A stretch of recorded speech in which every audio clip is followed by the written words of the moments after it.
Please welcome the Senate Democratic Leader and the Senior Senator from the great state of New York, our friend Chuck Schumer.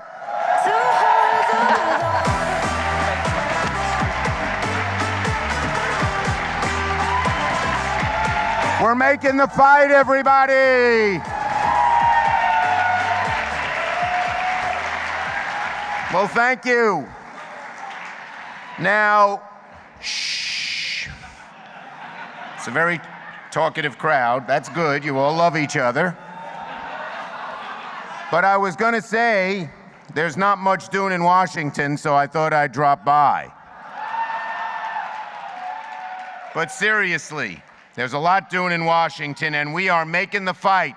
But why are we making the fight? Because of everything that HRC stands for, full equality. And that's why I come here every year, no matter what the hell is going on in Washington. And we're going to win this fight. They just won a Pyrrhic victory.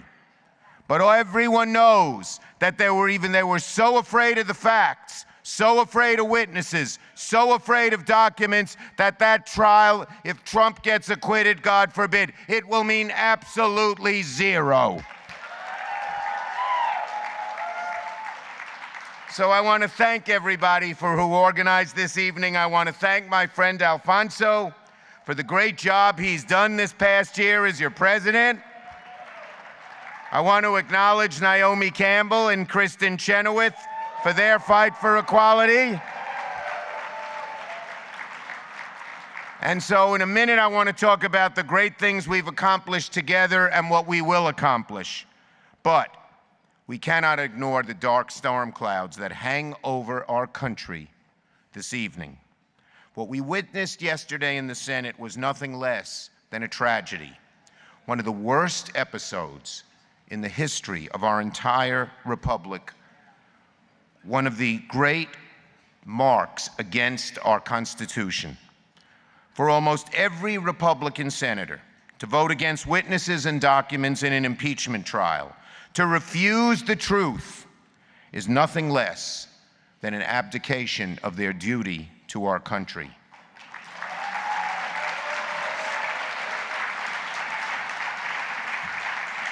Now, history will remember. They'll remember that in the last 2 weeks in the Senate, there was a sham trial. And the great irony, God works in beautiful and mysterious ways. The great irony is because this trial was such a sham, Trump will be denied the real acquittal he craves. And the fact remains, though, that once this sham trial has reached its sordid end, Trump is still going to be in the Oval Office. I can't hear ya. That's the HRC crowd I like. But, and there's little reason to doubt, with this evil man, that he will feel empowered to do even far worse. Those are the stakes. That is our challenge. What gives us hope? Well, for me, here, you, when I look around this room and see so many people have spent so many years on the front lines against the worst and fighting against the worst that our country has to offer, the ignorance, the bigotry, the blind fealty to a backward vision of the future, and yet you still persevered in the face of it. It fills me with hope. As many of you know, my daughter Allison married her partner Elizabeth a year ago. The wedding was one of the greatest days of my life.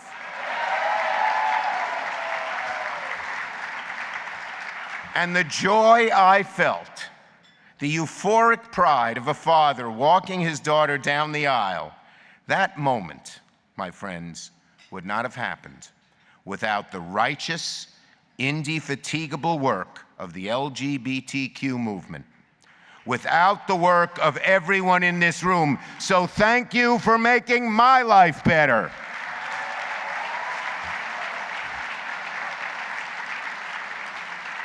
And let's think of how far we've come. In the America of just 5 years ago, my daughter couldn't have married her lover.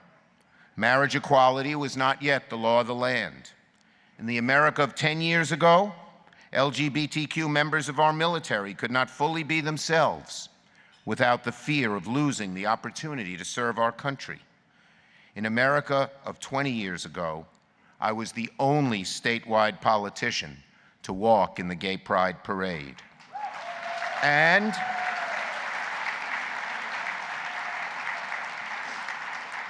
so all of you are here tonight because you believe that change is possible. But if you ever doubt the pace of change that this country can make in a short time, especially in moments so dark as this one, with that horrible, bigoted man presiding over our country, I say to you, don't lose hope. Keep up the fight. Justice can come in a flash.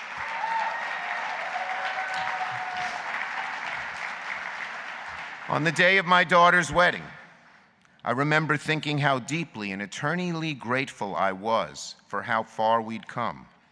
That my daughter and her wife don't have to worry about where to work, where to live, how to have kids. And I remember thinking on that wedding day, how much I appreciated the fight of the LGBT community. And then I thought of all the progress that hadn't been realized. So many still suffer violence and fear, bullying and barriers, ceilings on their careers, legal obstacles to adoption, immigration, and more.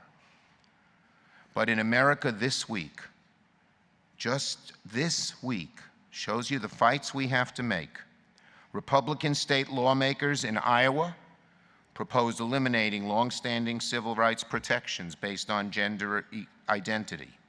In America this week, a Trump-appointed judge denied a transgender prisoner her right to be transferred into a court and prison documents by her preferred name.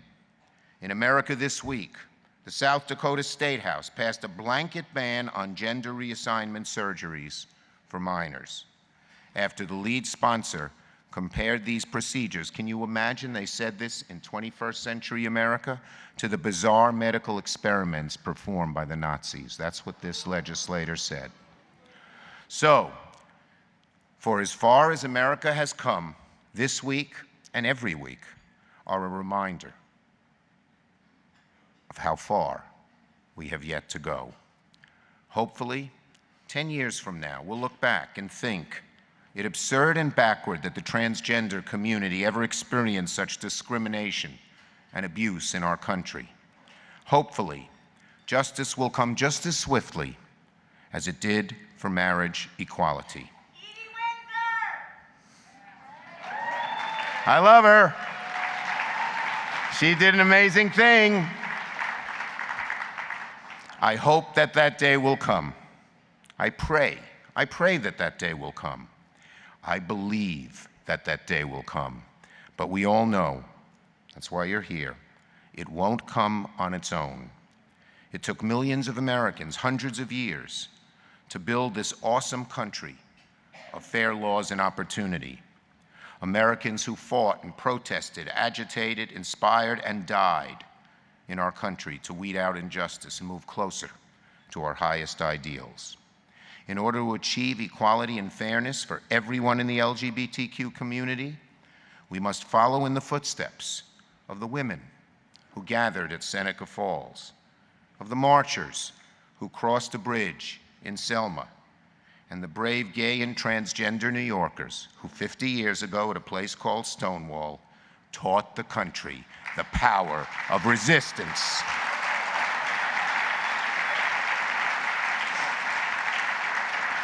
My dear friends, in this moment of profound anxiety about the direction of our country, I want to remind everyone here of an unassailable truth. As Martin Luther King said, and I shout it, for those of you who go to the Gay Pride Parade, I'm always there with the bullhorn. And one of the things I keep shouting is what Dr. King said, that the arc of history is long, but it bends in the direction of justice. America does change for the better. If the capacity and the speed of change remains up to us, we will not let up. We will push and prod and march and vote, not just for our future, but for our families, our children, and for the beauty that this country can be. I love you. Keep up the fight. On to victory. We will win.